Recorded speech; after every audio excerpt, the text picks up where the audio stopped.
حضرت شیخ سعدی رحمتullah تعالی علیہ بیان فرماتے ہیں کہ میں دمشق کی جامع مسجد میں حضرت یحییٰ علیہ السلام کی مزار پر اعتکاف میں بیٹھا تھا کہ ایک دن عرب کا بادشاہ وہاں آیا اور نماز ادا کرنے کے بعد دعا میں مشغول ہو گیا۔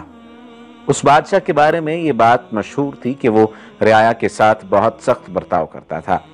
دعا سے فارغ ہو کر وہ میری طرف متوجہ ہوا اور کہا کہ ایک دشمن کی طرف سے مجھے بہت سخت خطرہ ہے، آپ میرے حق میں دعا فرمائیے کہ بزرگوں کی دعائیں قبول ہوتی ہیں۔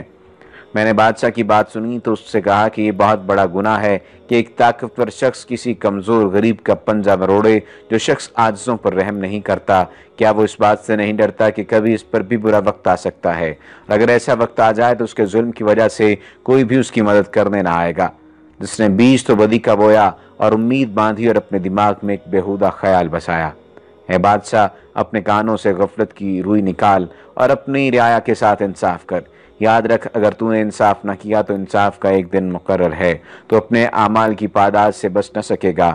نسل آدم کے سب افراد ہیں بھائی، اور ان کی عزت، ان کو انصاف فراہم کرنا، ان کو روزگار کے مواقع فراہم کرنا تیری ذمہ داری ہے، کیونکہ کہا یہ گیا کہ ہر شخص اپنی رعیت کے بارے میں جواب دہ ہے۔ تم میں سے ہر شخص اپنی اپنی ذمہ داری کے مطابق جواب دہ ہے۔ میں اپنی ذمہ داری کے مطابق اور تو اپنی ذمہ داری کے مطابق، ایک دودھ دینے والا اپنی ذمہ داری کے مطابق، ایک بیچنے والا اپنی ذمہ داری کے مطابق، ایک گاہک اور ایک دکاندار اپنی اپنی ذمہ داری کا پابند ہے۔